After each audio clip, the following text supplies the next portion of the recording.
my dear young friends,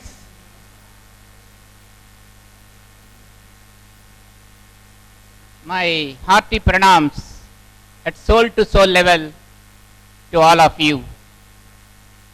My greetings and good wishes at the same time, you all being very young and enthusiastic.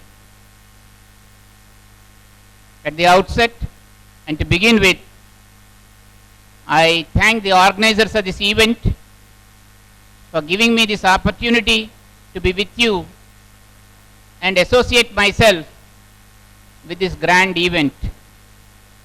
Indeed, I consider this my distinct pleasure and also a unique privilege. I thank the organizers, particularly Satyanarayana Garu, Dr. Satyanarayana Garu, IAS Joint Collector.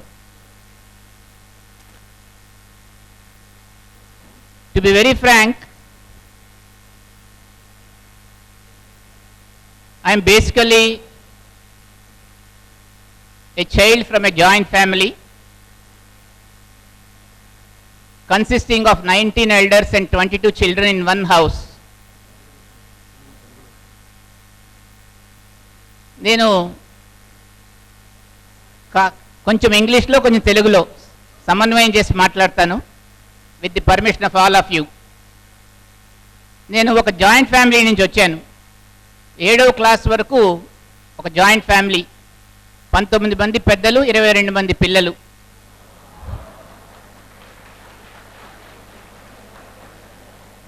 ఒకే హౌస్లో ఉండేవాళ్ళం. మా father, మా grand ఫాదర్కి 3rd child, only earning member, being a leading advocate of the town. My privilege in the house is, ఆ ఇంట్లో నా privilege ఏంటంటే I was the youngest male child. అందరిలోకి మగపిల్లల్లో చిన్నవాడిని నేను. అలాంటి వాతావరణంలో ఇంటిలోనే ఒక సంఘం, ఇంటిలోనే ఒక సొసైటీ, అలాంటి చోట నేను పెరిగాను.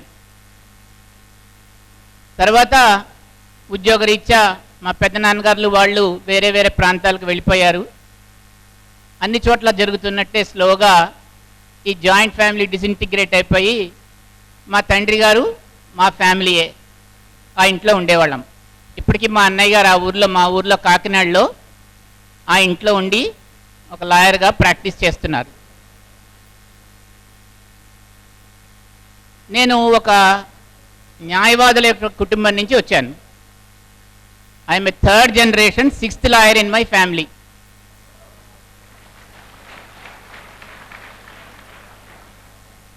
మా తాతగారు, మా చిన్న తాతగారు లాయర్స్, మా నాన్నగారు, మా చిన్నాన్నగారు లాయర్స్, మా పెద్దన్నయ్య గారు లాయర్, మా చిన్నన్నయ్య గారు చార్టెడ్ అకౌంటెంట్. ఎందుకంటే వీళ్ళందరి వల్ల నేను మోటివేట్ అయ్యాను. ఈ సభకు వచ్చినప్పుడు ఇంతమంది స్టూడెంట్స్ ఇలా నా ఎదురుగుండా ఉంటారు, వారి ముందు నేను మాట్లాడాలి అని నాకు తెలియదు.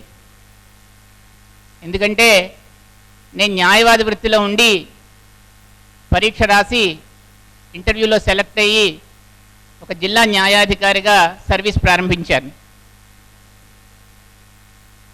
అనేక చోట్ల పనిచేశాను. Nellore, Kurnool, Rangareddy, Visakhapatnam, high court registrar general, sales tax appellate ట్రైబ్యునల్లో ఒక చైర్మన్, ఇప్పుడు హైకోర్టు జడ్జిగా ఉన్నాను. ఈయన చిన్న ప్రయాణంలో ఇప్పటి వరకు జ్యుడిషియల్ అకాడమీలో పనిచేసినప్పుడు, లేకపోతే నేషనల్ పోలీస్ అకాడమీకి లెక్చర్స్కి వెళ్ళినప్పుడు, స్టేట్ పోలీస్ అకాడమీకి వెళ్ళినప్పుడు, భోపాల్లో మాకు మంచి నేషనల్ జ్యుడిషియల్ అకాడమీ ఉంది, జడ్జెస్ ట్రైనింగ్ కాలేజ్, అక్కడికి వెళ్ళినప్పుడు చాలా కొద్ది మందితోటి ఇంటరాక్ట్ చేయడం జరిగింది. చాలా కొద్ది మందితోటి ఇంటరాక్ట్ చేయడం జరిగింది. ఎప్పుడు కూడా ఎక్కడికైనా ఒక గెస్ట్ ఆఫ్ ఆనర్గా కానీ, ఓ చీఫ్ గెస్ట్గా కానీ, మరో వక్తగా కానీ వెళ్తే చిన్న చిన్న సభల్లో చిన్నగా ప్రసంగించడం జరిగింది. కానీ ఇలాంటి సభలో ఇంతమంది ముందు మాట్లాడడం ఇదే ప్రథమం.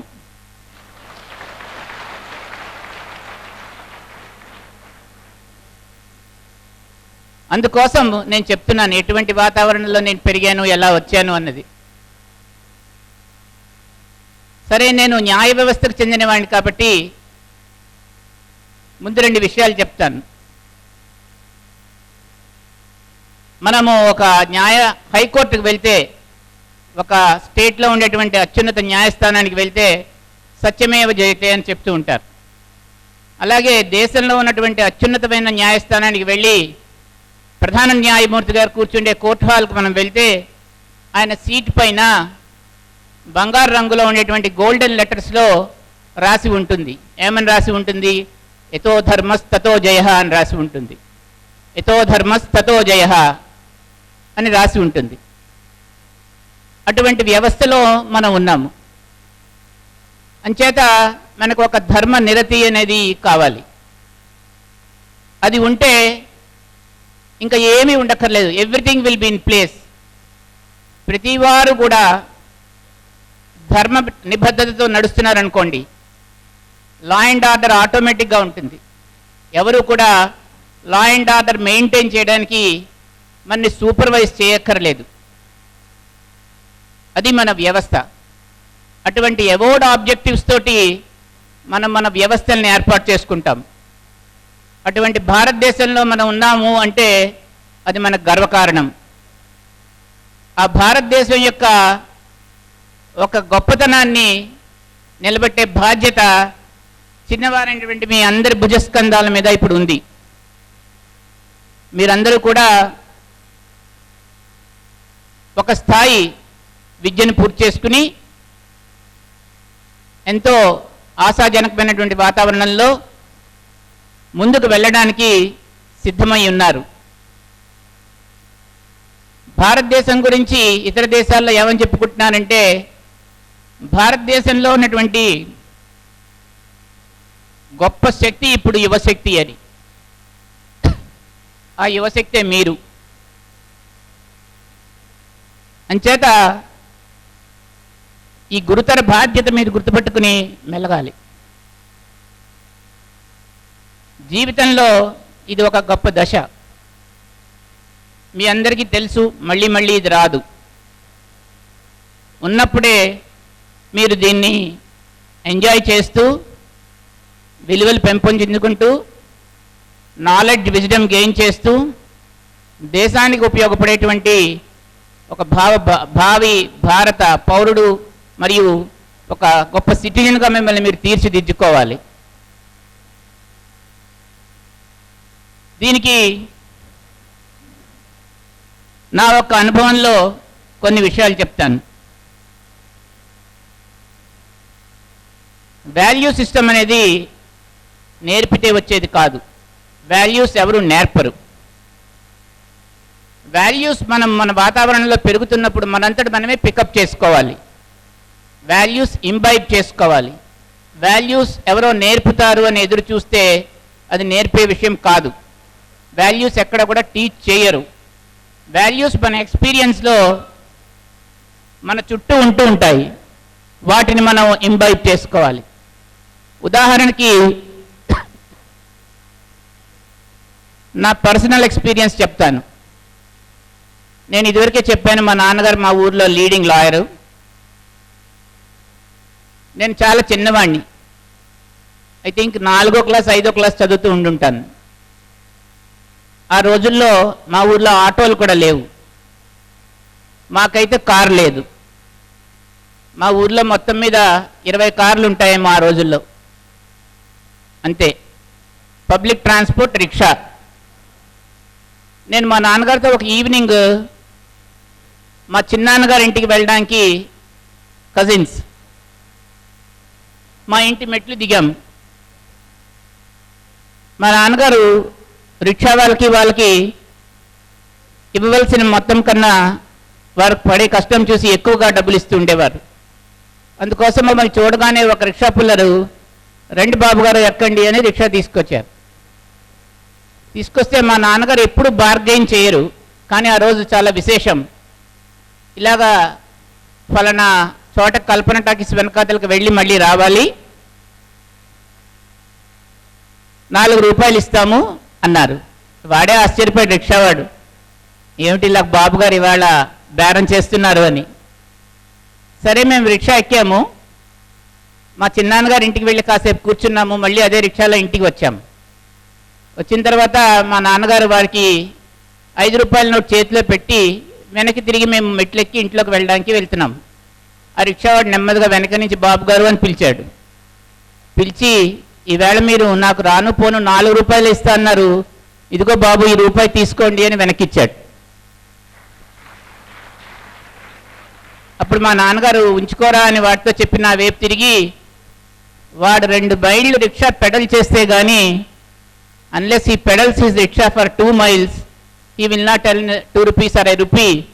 చూడు వాడి ఆనెస్టీ లెవెల్ చూడు, వాడికి అక్కర్లేని రూపాయి, వాడికి చెందని రూపాయి మనకి ఇచ్చేయడానికి ప్రయత్నం చేశాడు అని చెప్పారు. అది వాల్యూ.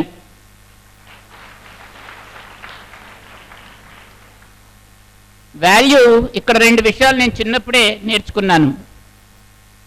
ఒకటి, వాల్యూస్ మన ఎక్స్పీరియన్స్లో మనం తెలుసుకోవాలి. రెండవది, వాల్యూస్ నేర్చుకుంటూ క్యాడర్స్ లేవు. నా కోట్లో దఫేదారులో మంచి లక్షణం ఉంటే నేను నేర్చుకోవచ్చు, ఒక రిక్షా పుల్ల దగ్గర మంచి విశేషం ఉంటే నేను నేర్చుకోవచ్చు. అంచేత వాల్యూస్ నేర్చుకుందుకు క్యాడర్స్ అనేవి లేవు. మీ ఫ్రెండ్ దగ్గర నేర్చుకోవచ్చు, మీ చుట్టూ వాతావరణంలో ఎక్కడున్నా కూడా విలువలు నేర్చుకోవచ్చు. సరే, చాలామంది కామన్ సెన్స్ గురించి చెప్తుంటారు. ముఖ్యంగా లా చదువుకునే వాళ్ళకి చెప్తారు, law is nothing but common sense అని.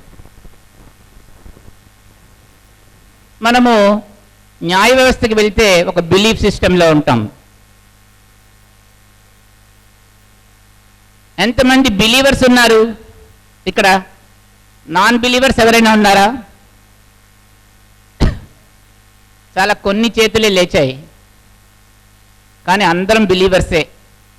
దానికి ఒక ఉదాహరణ చెప్తాను. మీరు కోర్టుకు వెళ్తే ఒక డిస్ప్యూటెడ్ ఫ్యాక్ట్ రుజువు పరచాలి అంటే కోర్టు ముందు నిలబడి సాక్షిగా నిలబడినప్పుడు ఏం చేయాలి? సాక్ష్యం చెప్పే ముందు ప్రమాణం చేయాలి. ప్రమాణం ఏమని చేస్తాము? దేవుణ్ణి నమ్మేవాళ్ళైతే I swear in the name of God that I speak truth, the whole truth, nothing but truth అని చేస్తాం. దేవుని ఎదుట ప్రమాణం చేసి అంతా నిజమే చెప్తాను, నిజము తప్ప వేరే ఏమీ చెప్పను అని ప్రమాణం చేయిస్తారు జడ్జి గారు. అదే నాన్ బిలీవర్ అనుకునే వాళ్ళ చేత ఏం చేయిస్తారు? ఆత్మసాక్షి మీద ప్రమాణం చేస్తారు. సో ఆయన ఏన్ని బిలీవ్ చేస్తున్నారు? ఆయనలో ఉన్న అంతరాత్మని బిలీవ్ చేస్తున్నారు. So he's also a believer. So we are in a belief system. ఈ బిలీఫ్ సిస్టంలో ఉన్నప్పుడు నిన్ను నువ్వు బిలీవ్ చేయాలి, లేకపోతే ఇంకేముంది? You must have that. For that you must have self confidence. Self confidence దేన్ని బట్టి వస్తుంది? నాలెడ్జ్ ఉండాలి, ప్రిపరేషన్ ఉండాలి, విజ్డమ్ ఉండాలి, స్ట్రెంగ్త్ ఉండాలి, అంటే ఫార్టిట్యూడ్ ఉండాలి. ఇలా కొన్ని లక్షణాలు మనలో ఉండాలి. ఒక యాటిట్యూడ్ ఉండాలి, ఒక గ్రాటిట్యూడ్ ఉండాలి. ఇవన్నీ ఉంటే మనం ఒక కంప్లీట్ ఇండివిజువల్ అవుతాము. ఎప్పుడైతే కంప్లీట్ ఇండివిజువల్ అయ్యామో అప్పుడు మనకు కాన్ఫిడెన్స్ వస్తుంది. ఎప్పుడైతే కాన్ఫిడెన్స్ ఉందో, మన దగ్గర కావాల్సిన విలువలన్నీ ఉన్నాయో, అప్పుడు మనం షూర్గా సక్సీడ్ అవుతాం. And nothing succeeds like success. ఒకసారి మీరు సక్సెస్ అయ్యారంటే మీకు తెలియకుండానే సక్సెస్ మీ వెంటనే వస్తుంది. అది సీక్రెట్ ఆఫ్ సక్సెస్. ఇది ఎలా సాధించాలి? అంటే ముందు మనము చిన్నతనం నుంచి నాలెడ్జ్ అక్వైర్ చేయాలి, విలువలు పెంపొందించుకోవాలి. దానికి మొట్టమొదట మన తల్లిదండ్రులు, ఇంట్లో పెద్దలు, because they are our first teachers. స్కూల్కి వెళ్తాం, తర్వాత స్కూల్లో టీచర్స్ ఉంటారు, వాళ్ళు మన సెకండ్ పేరెంట్స్. మన తల్లిదండ్రులు ఫస్ట్ టీచర్స్ అయితే మన టీచర్స్ సెకండ్ పేరెంట్స్. ఇవి మన భారతీయ సంప్రదాయం యొక్క విలువలు. వీళ్ళ దగ్గర మనం నాలెడ్జ్ అక్వైర్ చేస్తాం. నాలెడ్జ్ అనేక రకాలుగా ఉంటుంది. ఈ నాలెడ్జ్ నుంచి వాళ్ళు చెప్పేటువంటి విలువల నుంచి మనకు ఒక విజ్డమ్ వస్తుంది. విజ్డమ్ అంటే మీ అందరికీ తెలుసు, నాలెడ్జ్ని ఉపయోగించుకునేటువంటి స్కిల్ విజ్డమ్. ఉదాహరణకు చెప్పాలంటే మళ్ళీ మా న్యాయ వ్యవస్థలో ఒక ఎగ్జాంపుల్ తీసుకుని,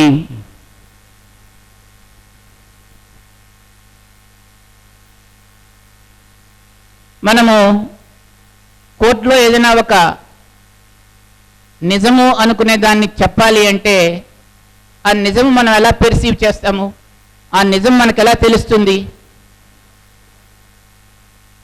ఒక విషయం మనకు తెలిసింది అంటే అది మనకు ఎలా తెలియబడుతుంది? సెన్సెస్ వల్ల తెలియబడుతుంది.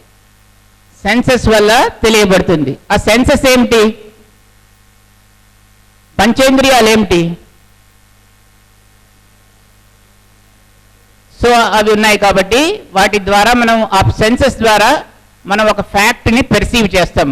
ఒక ఫ్యాక్ట్ని అంటే ఒక నిజాన్ని మనం నిజంగా భావించేదాన్ని మనం తెలుసుకోగలుగుతాం. ఆ 5 సెన్సెస్ సాంస్క్రిట్లో తేలిగ్గా గుర్తుపెట్టుకునేలా చెప్పాలి అంటే దృశ్య, శ్రవణ, స్పర్శ, రస, గంధ. తెలిసిందా? Am I clear? దృశ్య means the power to see. శ్రవణ వినికిడి శక్తి. స్పర్శ the power of touch. రస the power of taste. గంధ the power of smell. ఈ విధంగా మనము ఒక ఫ్యాక్ట్ని పెర్సీవ్ చేస్తాం. ఆ చేసింది మనం కోర్టులో ఇలా నేను చూశాను, నేను విన్నాను, ఆ స్పర్శ వల్ల నాకు పలానా వారు అని తెలిసింది, అప్పుడు నేను నిద్రపోతున్నా, నేను కళ్ళు మూసుకుని ఉన్నా, పలానా వస్తువు అక్కడ ఉంది అని చెప్పి వాసన వల్ల నాకు తెలిసింది అని ఇలాగా మనం చెప్పగలుగుతాం.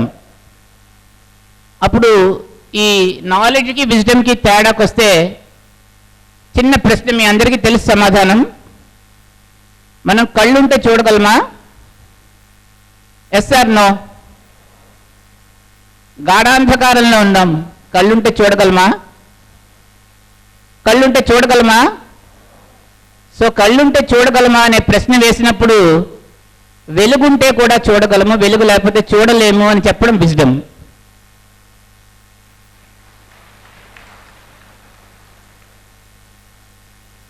అంచేత మనకున్నటువంటి ఈ నాలెడ్జ్ని ప్రాక్టికల్గా when the occasion demands ఈ నాలెడ్జ్ని ప్రాక్టీస్లోకి ట్రాన్స్లేట్ చేసి విషయాన్ని విశదపరచడంలో ఈ విజ్డమ్ అనేది ఉపయోగపడుతుంది.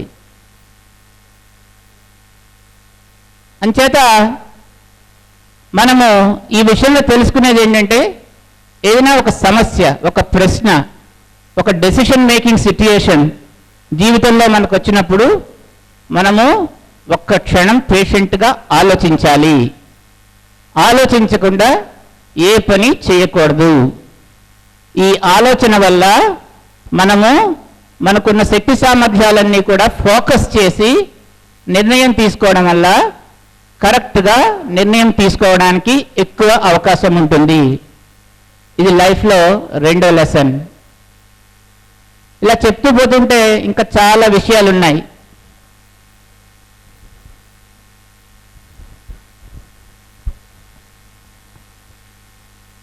మోస్ట్ ఇంపార్టెంట్ ఆస్పెక్ట్ నేను చెప్పదలుచుకున్నది ఏంటంటే నేటి యువతలో ఎక్కువ నిస్త్రాణ కనబడుతుంది. ఎవరి మొహం చూసినా నవ్వు కనపడదు.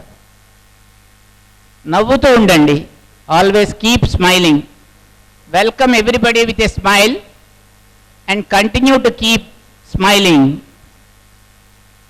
దానికి ఒక చిన్న ఎనెక్డోట్ చెప్తాను. పూర్వకాలంలో కొన్ని డెకేడ్స్ వెనుక ఒక రిటైర్ అయిపోయిన తండ్రి వీధి వరండాలో పడక కుర్చీలో కూర్చున్నారు. ఆయన కుమారుడు యుక్త వయసు ఉన్నవాడు సాయంత్రము 4 గంటలకి ఆ రోజుల్లో నేరో కట్ ప్యాంట్ వేసుకుని టక్ చేసుకుని చక్కగా తలకు నూనె రాసుకుని దూకున్నాడు. ఇప్పటికి అప్పటికి చాలా తేడా ఉంది కదా. మరి దూకుని వీధి గుమ్మం దాటి తండ్రి గారిని క్రాస్ చేసి ఈవినింగ్ షైర్కి వెళ్ళాలి ఆయన. వీధి గుమ్మం దగ్గరికి వచ్చాగానే తండ్రి గారు అన్నారు, my dear son, you are not properly dressed అని. ఆయన వెనక్కి వెళ్ళి అద్దంలో చూసుకున్నాడు, నిలువుట అద్దంలో. చక్కగా నేరో కట్ ప్యాంట్ వేసుకున్నాడు, పాయింటెడ్ షూ వేసుకున్నాడు, తలకు నూనె రాసుకుని దువ్వుకున్నాడు, ఇన్సర్ట్ చేసుకున్నాడు, టై ఒకటి కట్టుకోలేదు అంతే, మన వాతావరణానికి అలవాట్లేదు కాబట్టి. మళ్ళీ బయటకు వచ్చాడు, శుభ్రంగా ఉందని, ఏంటి నాన్నగారు ఇలా ఉంటారని. మళ్ళీ నాన్నగారు అదే మాట అన్నారు. మళ్ళీ ఓసారి వెళ్ళి చూసుకుని వచ్చాడు. వస్తే అప్పుడు అడిగాడు, ఏంటి నాన్నగారు అని. You forgot to wear a smile అన్నారు. నువ్వు పెదవుల మీద చిరునవ్వు ధరించడం మర్చిపోయావు బయటికి వెళ్ళేటప్పుడు అని చెప్పారు. So smile is a part of once dress. ఒక ఆత్మవిశ్వాసం నింపి ఆర్తితో ఎదగాలని మీరందరూ ఇక్కడికి వచ్చారు. మిమ్మల్ని అందరినీ మోటివేట్ చేయడానికి చాలామంది పెద్దలు మీతో ఉపన్యాసాలు చేసి మీతో ఇంటరాక్ట్ చేశారు.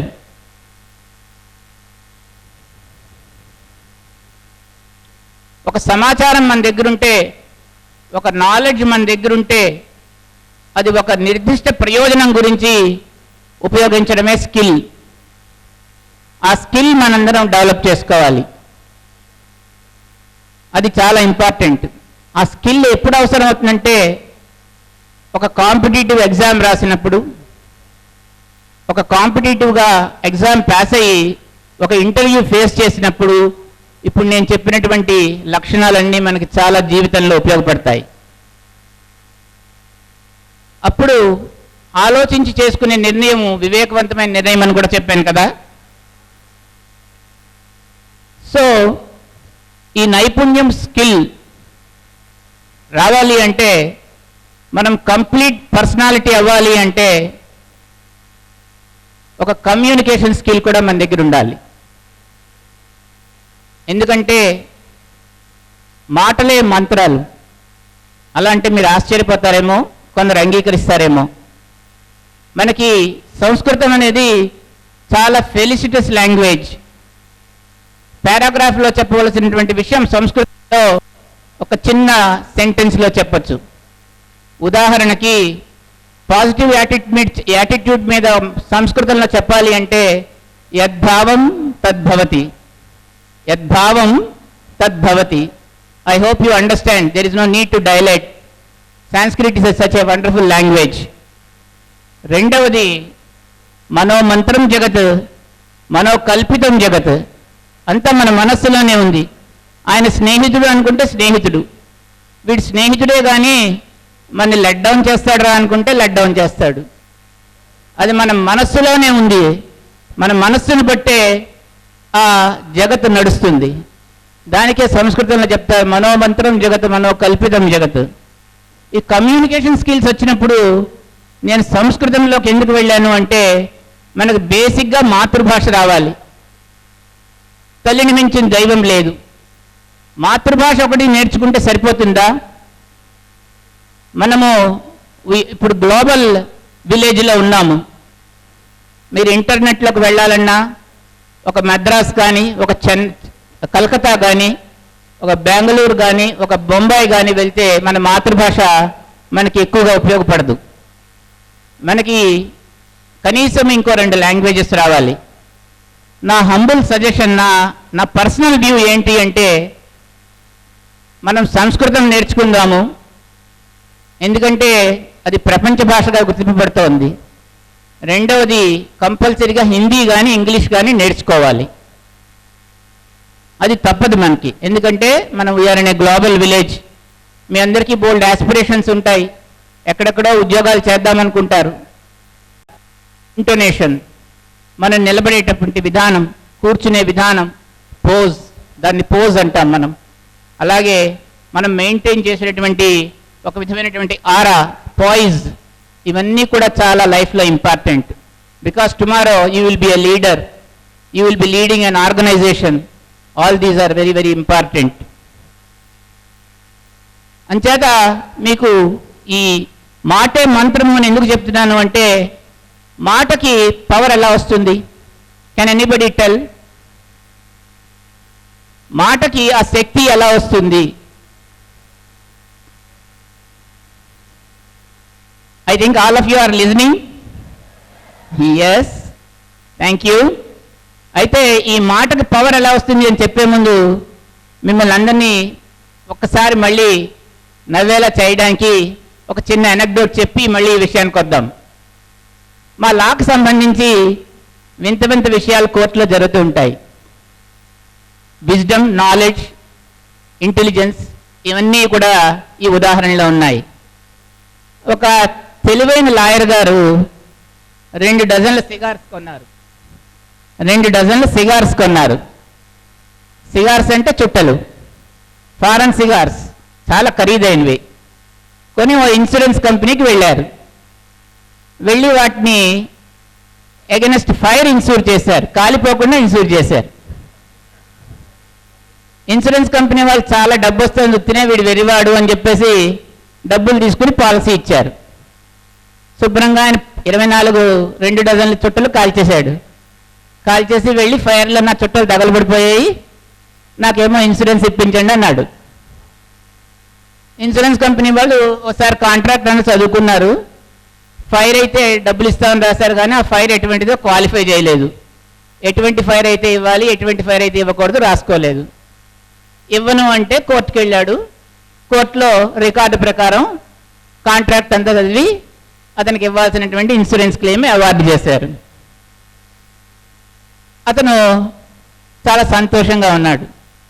ఇన్సూరెన్స్ కంపెనీ వాళ్ళు లబోదిబోమని ఇంకా ఇంటెలిజెంట్ లాయర్ దగ్గర వెళ్ళారు. ఆయన రికార్డు అంతా చదివాడు. మనకు వ్యయ ప్రయాసాలు తప్ప అప్పీల్ వేస్తే ఏం కేసు లేదు, కానీ ఉండండి ఒక విషయం ఉందన్నాడు. 24 క్రిమినల్ కేసులు పెట్టాడు ఆ లాయర్ మీద. ఎందుకని? Intentionally burning the insured property. కావాలని ఇన్సూర్ చేసిన ప్రాపర్టీ కాల్ చేస్తే అఫెన్స్. అలా కేసులు పెడితే ఈ ఇన్సూరెన్స్ క్లెయిమ్ చేసిన లాయర్ గారు దారికి వచ్చారు. దారికి వచ్చి రాజీ పడ్డారు. సో ఇలా ఉంటుంది లా అనేది. లాలో ఎన్నో మెళకువలు ఉంటాయి. Law is a very interesting subject, అందరూ చదవాల్సింది. అంచేత ఈ మాటకి పవర్ ఎలా వస్తుంది అంటే, నేను మిమ్మల్ని అందరినీ 2 ఉదాహరణలు చెప్తాను. ఒకటి ముందు గాడ్, జీఓడి. గాడ్ అంటే జనరేటర్, ఆర్గనైజర్ అండ్ డిస్ట్రాయర్. ఎవరినైనా నీకు గాడ్లీ క్వాలిటీస్ ఉన్నాయి అంటే చాలా ఆనందపడతాడు. ఆఫ్టర్ ఆల్ 3 లెటర్స్ జీఓడి, ఎంతో ఆనందపడిపోతాడు. నువ్వు దైవ సమానంగా ఉన్నాయి నీవి వ్యవహారం అంటే ఓహో ఆహా అనుకుంటాడు. అదే అక్షరాలు తిరగరాసి డిఓజీ డాగ్ అన్నామంటే అంటాడు, 3 అక్షరాలే కదా. గాడ్ అంటే అతనిలో ఒక ప్రక్రియ, డాగ్ అంటే వేరే రియాక్షన్. కారణం ఏమిటి అంటే, మాటకి పవరు మన థాట్ ప్రాసెస్ వల్ల వస్తుంది. మాటలో ఉండే శక్తి మన ఆలోచన నుంచి మాటలోకి వస్తుంది. అంచేత మాటలే మంత్రాలు. ఈ మాటలు మాట్లాడేటప్పుడు మనం చాలా జాగ్రత్తగా ఉండాలి. మాట తూలితేనే ఇద్దరి మధ్యన గొడవ వస్తుంది. సౌమ్యంగా మాట్లాడుకున్నంతసేపు గొడవ అనేది రాదు. చేత మనము ఈ కమ్యూనికేషన్ స్కిల్ అనేది చాలా ఇంపార్టెంట్.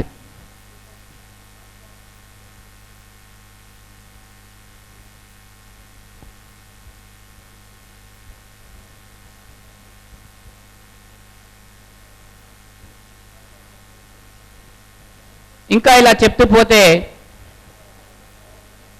పాజిటివ్ యాటిట్యూడ్ గురించి మీకు అందరికీ తెలుసు. ప్రతి వాళ్ళు పాజిటివ్ యాటిట్యూడ్ అంటారు, కానీ పాజిటివ్ యాటిట్యూడ్ అంటే ఏమిటి చెప్పండి? What is positive attitude? ఎవరైనా సరే, I will give you the mic. What is positive attitude? I hope all of you are following. The last benchers are listening to me. You are all able to hear?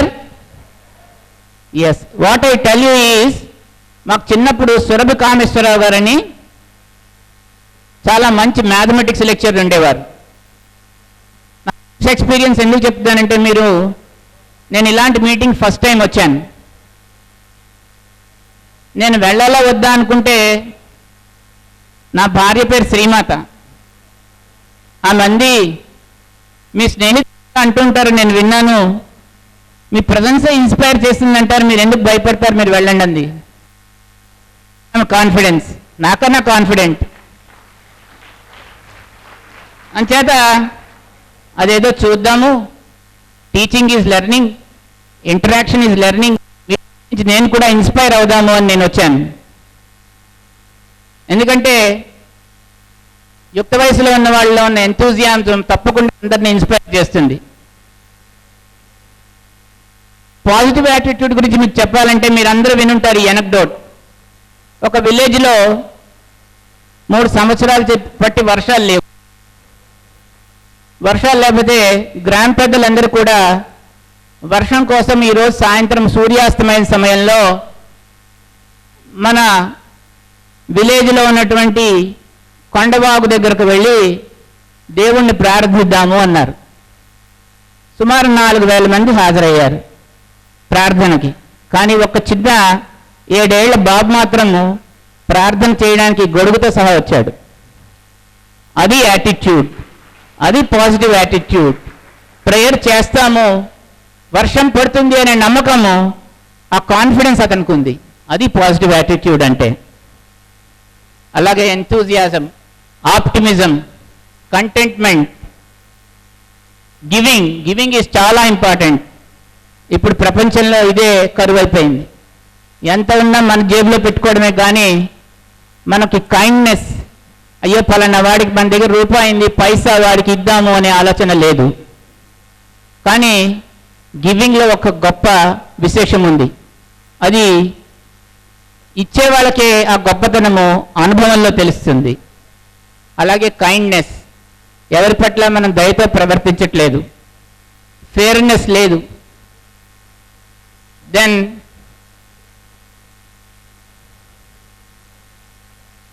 మనం ఎంతోమందిని జీవితంలో చూస్తూ ఉంటాము, కానీ ఎవరి దగ్గర ఏమీ నేర్చుకోము.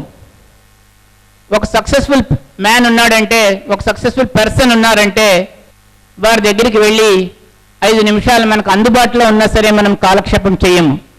ఒక సినిమాకో షికారుకో వెళ్ళి టైం వేస్ట్ చేస్తాం తప్ప అవసరమైన దానికన్నా ఎక్కువ దాని మీద వినియోగించి ఇలాగా మనకు ఉపయోగపడే పనులు చేయము. ఎందుకంటే మనందరికీ తెలుసు సక్సెస్ఫుల్ పీపుల్ ఏం పనులు చేస్తారు. They don't do the different things but they do the same things but differently. అవే పనులు వాళ్ళు వేరుగా చేస్తారు. దానికి ఉదాహరణ ఏంటి? మనందరం కూడా న్యూ ఇయర్ డే మార్నింగ్ ఓ దేవాలయానికి వెళ్తాం. చాలామంది మనలో వెళ్ళి దేవుడా నాకు ఇది కావాలి, అది కావాలి, ఇది కావాలని అడుగుతాం. ఓ 10 కోరికలు అడుగుతాం. ఈ సంవత్సరం పాస్ కావాలి, ఫస్ట్ క్లాస్ రావాలి, ఇంకా ఏవో అడుగుతాం. సంవత్సరం 31 డిసెంబర్న ఈ 10 కోరికల్లో 8 కోరికలైనా కూడా నెరవేరుతాయి. అట్లీస్ట్ 1 కోరికైనా నెరవేరుతుంది. కానీ మళ్ళీ నాకు మొదటి సంవత్సరం 1వ తారీఖున వెళ్ళి మళ్ళీ కోరికలు కోరతాం. కానీ 31 డిసెంబర్ని దేవాలయానికి వెళ్ళి థ్యాంక్స్ గివింగ్ అనేది దేవునికి ఉండదు. అయ్యా దేవుడా నేను కోరాను అని 31 డిసెంబర్ని మనలో ఎంతమంది దేవాలయానికి వెళ్తాం? గ్రాటిట్యూడ్, దిస్ థ్యాంక్స్ గివింగ్ అనేది అలవాటు చేసుకోవాలి. ఎందుకంటే మన జీవితంలో ఎన్నో విషయాల్లో ఎంతోమంది మనకు దోహదం చేసి చేయూతనిచ్చి ముందుకు నడిపిస్తారు. ఇది చాలా ఇంపార్టెంట్. ఈ థ్యాంక్స్ గివింగ్ అనేది లైఫ్లో మనని మోటివేట్ చేస్తుంది. మనం థ్యాంక్స్ చెప్పిన వాళ్ళని కాదు, అది మనం గుర్తుపెట్టుకోవాలి.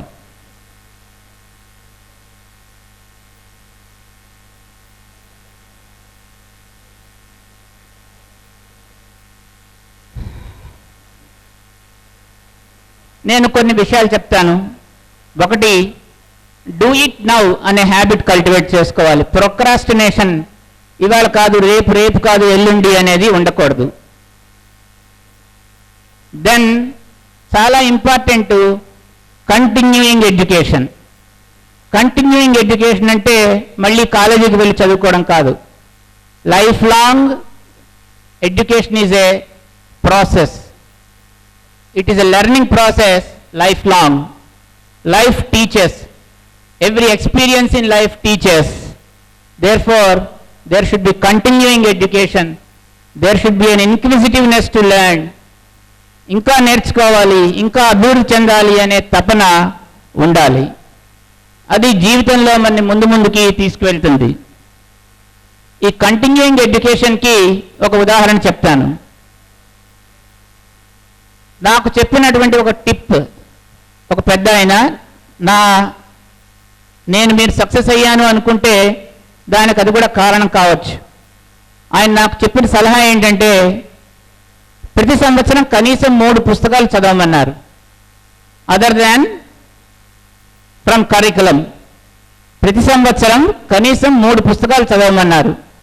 ఒకటి నీకు నచ్చినటువంటి సబ్జెక్ట్ మీద, మన యండమూరి రవీంద్రనాథ్ గారి నవలో, లేకపోతే ఒక ఇంగ్లీష్ రైటర్ ఫిక్షను, ఒక పుస్తకం చదవమన్నారు. రెండవది నీ సబ్జెక్టుకు సంబంధించి జనరల్గా రాసినటువంటి పుస్తకం ఒకటి చదవమన్నారు. అంటే ఇప్పుడు నా సబ్జెక్ట్ లా మీద బోల్డ్ మంది ఆథర్స్ అనేటువంటి విషయాలు రాస్తూ ఉంటారు. లేకపోతే ప్రతి సంవత్సరము ఒక జ్ఞానపీఠ అవార్డు వచ్చిన పుస్తకమో, ఒక బుక్కర్ ప్రైజ్ వచ్చిన పుస్తకమో, హైయెస్ట్ సేల్స్ అయినటువంటి పుస్తకమో ఒకటి చదవమన్నారు. కంపల్సరీగా మూడోది ఒక బయోగ్రఫీ చదవమన్నారు. ఆటోబయోగ్రఫీ కానీ బయోగ్రఫీ కానీ చదవమన్నారు. వాటి చదవడం వల్ల మనం చాలా ఇన్స్పైర్ అవుతాం. అది నేను వీలైనంత వరకు పాటించాను. ఆ విధంగా చెప్పుకోవాలంటే మై ఓన్ బాస్వెల్ అని మన భారతదేశంలో అత్యున్నత న్యాయస్థానానికి చీఫ్ జస్టిస్గా ఉన్నటువంటి జస్టిస్ హిదాయతుల్లా గారి ఆటోబయోగ్రఫీ. ఆయన ఒక్కరే చాలా యూనిక్ పర్సన్. ఒకే సమయంలో భారతదేశంలో సుప్రీంకోర్టు ప్రధాన న్యాయమూర్తిగా ఉన్నారు, భారతదేశానికి ప్రెసిడెంట్గా కూడా ఉన్నారు. ఎందుకంటే అప్పట్లో వివి గిరి గారు రిజైన్ చేశారు. వైస్ ప్రెసిడెంట్ గారు కాలం చేశారు. వివి గిరి గారు వైస్ ప్రెసిడెంట్గా ఉన్నారనుకుంటాను, ఆయన రిజైన్ చేశారు. అప్పుడు ప్రెసిడెంట్ పదవి ఖాళీ అయింది. వీరేమో చీఫ్ జస్టిస్ ఆఫ్ ఇండియాగా ఉన్నారు. 2 పదవులు ఒకేసారి అలంకరించారు. వారి ఆటోబయోగ్రఫీలో నేను చదివాను చాలా కాలం క్రితం. ఆయన ఒక రిమోట్ విలేజ్ ఇన్ ది కంట్రీలో, మన కంట్రీలో భారతదేశంలో ఒక మారుమూల గ్రామంలో ఒక మహమ్మదీయుల కుటుంబంలో పుట్టారు. వారి కుటుంబం చాలా పెద్దది. వారింట్లో కూడా చాలా మంది పిల్లలు ఉండేవారు. ఆయన చిన్నతనంలో ఆయనకి చొక్కా వెయ్యాలి అంటే ఏదైనా పండగ రావాలి, లేకపోతే ఏదైనా ముఖ్యమైనటువంటి ఫంక్షన్ జరగాలి ఇంట్లో, లేకపోతే పై చొక్కా వేసేవారు కాదు. అటువంటిది వారి ఫ్యామిలీ పరిస్థితి. ఆయన ఒకసారి వాళ్ళ మామగారితో 4-5 ఏళ్ల కుర్రాడు చిన్న లాగు వేసుకుని విలేజ్ రోడ్లో నడుస్తున్నారు. వాళ్ళ మామగారు చిటికెన వేలు పట్టుకుని నడుస్తుంటే ఎదురుగుండా ఒక సాధువు బీడీ కాల్చుకుంటూ వచ్చాడు. వచ్చి కుర్రవాడిని చూశాడు. చూసి ఆ బీడీ తీసి ఇలాగ రిస్ట్ మీద రాసి ఆఫ్ చేసి వాళ్ళ మామగారికి ఇచ్చాడు. ఇచ్చి చెప్పాట వాళ్ళ మామగారికి, ఈ కుర్రవాడు చాలా పెద్దవాడు అవుతాడు, బాగా చదివించండి అని. అంటే మన భారతదేశంలో అంత గొప్ప వ్యక్తులు ఉన్నారు. హిదాయతుల్లా గారు 5 సంవత్సరాల లోపు పిల్లవాడుగా ఉన్నప్పుడు హిదాయతుల్లా గారు ముఖ కవళికలు చూసి ఇతను గొప్ప వ్యక్తి అవుతాడు అని వాళ్ళ మామగారికి చెప్పాడు. ఆ బీడీ కూడా ఇప్పటికీ నా సేఫ్లో ఉంది అని చెప్పేసి హిదాయతుల్లా గారు ఆయన బయోగ్రఫీలో రాసుకున్నారు. అది మన భారతదేశం. ఇలాంటి పుస్తకాలు చదవడం వల్ల మనకి ఒక సెల్ఫ్ మోటివేషన్ వస్తుంది. ఇలాంటి పుస్తకాలు సంవత్సరానికి 3 చదవమని నాకు చెప్పారు. అది నాకు ఉపయోగపడిందని నేను అనుకుంటున్నాను. అందుకోసం నేను మీతో షేర్ చేసుకుంటున్నాను. ఈ స్పిరిచువాలిటీ అనేది చాలా ఇంపార్టెంట్. ఎందుకంటే స్పిరిట్ అంటే మనం ఏదో అనుకుంటున్నాం, స్పిరిట్స్ కాదు, స్పిరిట్. స్పిరిట్ అంటే శ్వాసకు సంబంధించింది. It's breath. పూర్వకాలము if breath is in we are alive, if breath is out we are not alive. దాని నుంచి స్పిరిచువాలిటీ వచ్చాయి. అందులోకి మనం వెళ్ళొద్దు. Then another important aspect is analytical power. వివక్షత ఉండాలి. ఏదైనా సరే అనలిటికల్గా చూడగలగాలి. అనాలిసిస్ అనేది లైఫ్లో చాలా ప్రతి సిచ్యుయేషన్ని మనం అనలైజ్ చేసుకోవాల్సిన అవసరం వస్తుంది. అందుకోసం అనలిటికల్ పవర్ కూడా మనం డెవలప్ చేసుకోవాలి. వివక్షత ఇది కూడా విజ్డమ్ నాలెడ్జ్ వల్ల వస్తుంది. అంచేత నాకు ఎంతసేపు మాట్లాడాలో ఎంత టైం ఇచ్చారో నాకు తెలియదు.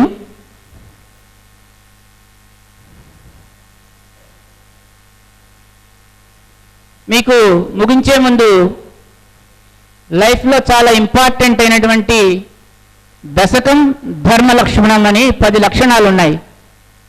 ధర్మ నిరతికి అంటే ధర్మో రక్షత రక్షిత యతో ధర్మస్తతో జయ అని మనం ముందు చెప్పుకున్నాం. కాబట్టి దశకం ధర్మ లక్ష్మణం అనేది మనం చెప్పుకుందాం. ధృతి క్షమ, ధమ ఆస్తేయం, ధీ విద్య, శౌచం, సత్యం, అక్రోధం, ఇంద్రియ నిగ్రహం. ఇవి కూడా 10 ధర్మ లక్షణాలు. ధృతి అంటే ధైర్యం. ఉదాహరణ, తండ్రికి ఎదురుగా నిలబడి నమ్మిన దాన్ని చావు కూడా భయపడకుండా ఎదిరించినటువంటి ప్రహ్లాదుడు. ధృతి, fortitude, courage, strength. And this courage comes with only patience. Difficult టైమ్స్లో పేషెంట్గా ఉండడము కూడా ధైర్యమే. Then Kshama, I need not tell you. Forgiveness, ఎవరైనా తప్పు చేస్తే మనము ఫర్గివ్ అండ్ ఫర్గెట్. ధమ, ధమ అంటే కొంచెము తెలుగులో చెప్పాలి అంటే నియంత్రణ. నియంత్రణ అంటే control our mind, control our Dzire. ఇది చాలా ఇంపార్టెంట్. ఆస్తేయం, ఆస్తేయం అంటే నాన్ స్టీలింగ్ అంటే నిజాయితీ. ఈ స్టీలింగ్కి వచ్చేసరికి ఇప్పుడు మామూలుగా బాహ్యంగా మూవబుల్ ప్రాపర్టీ ఏదైనా ఇక్కడ వస్తువులంటే దొంగిలించడం కాదు, ఇంటలెక్ట్ని కూడా దొంగిలించడం కూడా స్టీలింగే.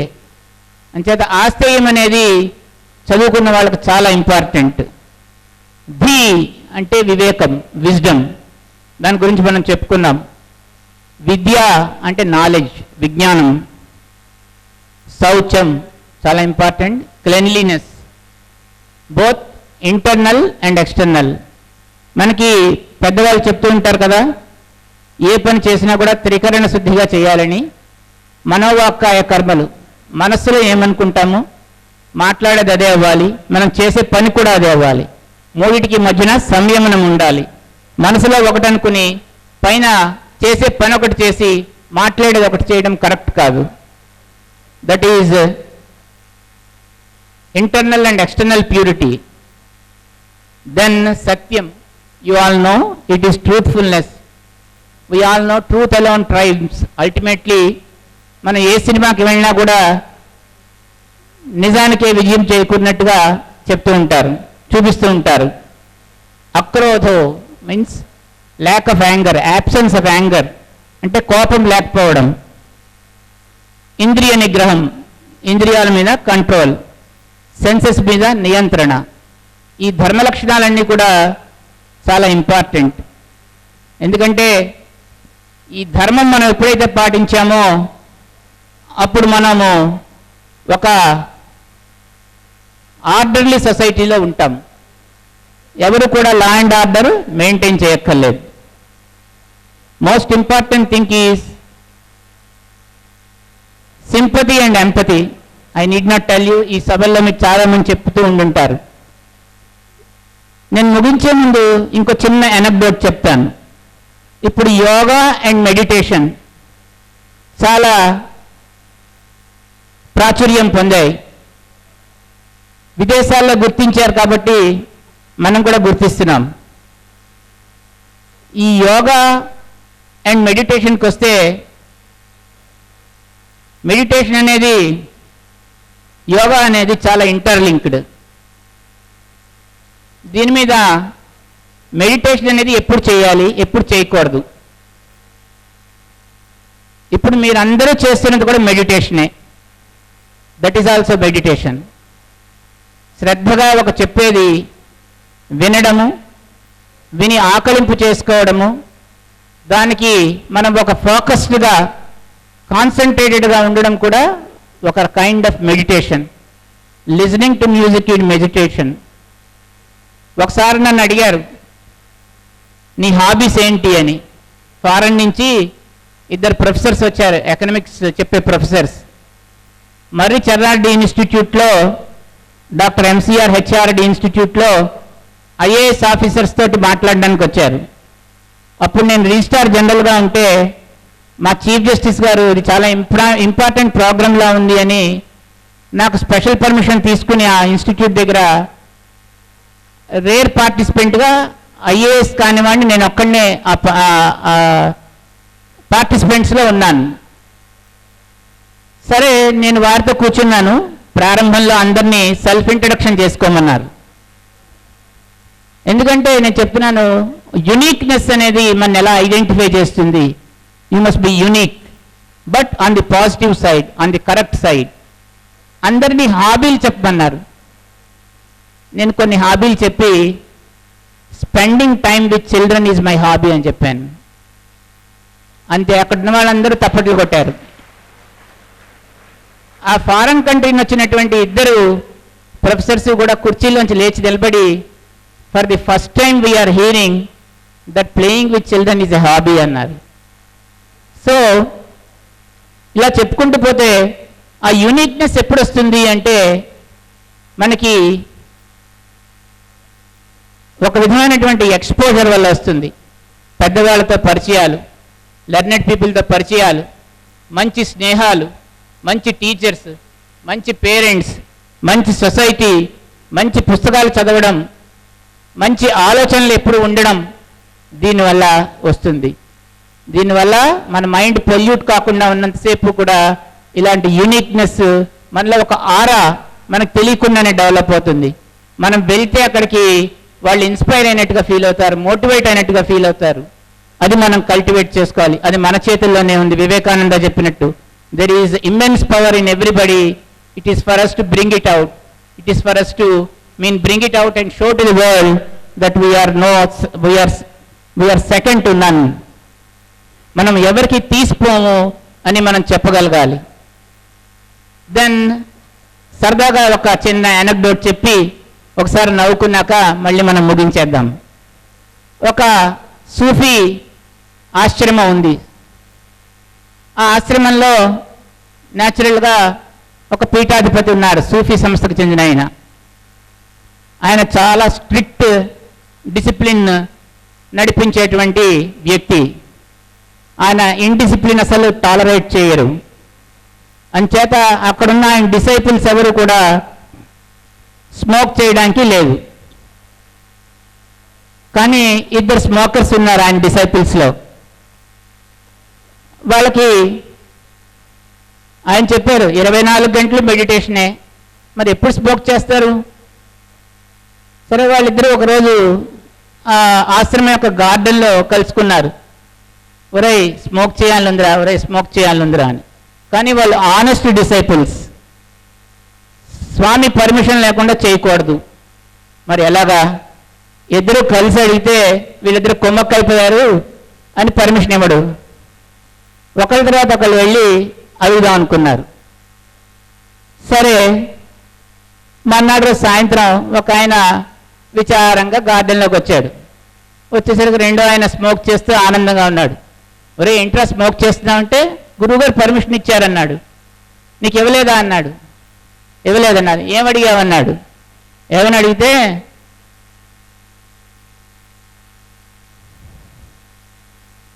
Can I smoke while meditating? Meditation చేసినప్పుడు తాగచ్చా పొగ అని అడిగితే వద్దన్నాడు. మరి నువ్వేం అడిగారా అన్నాడు.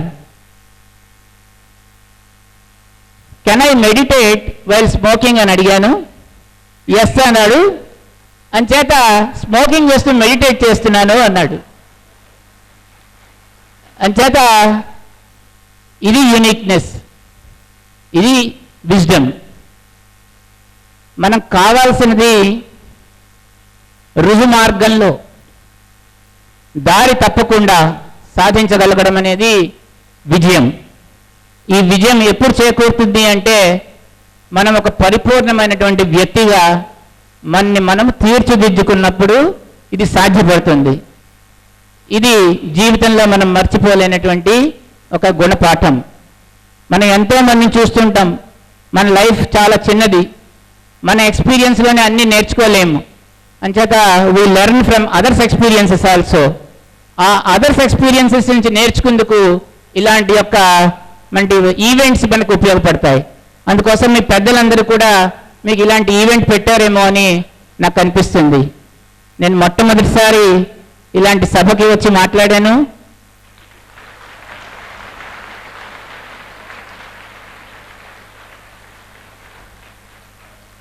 At the end of the session మీ నాలెడ్జ్ బ్యాంక్స్కి ఏమైనా వాల్యూ ఎడిషన్ ఉంటే I feel very happy. Thank you very much.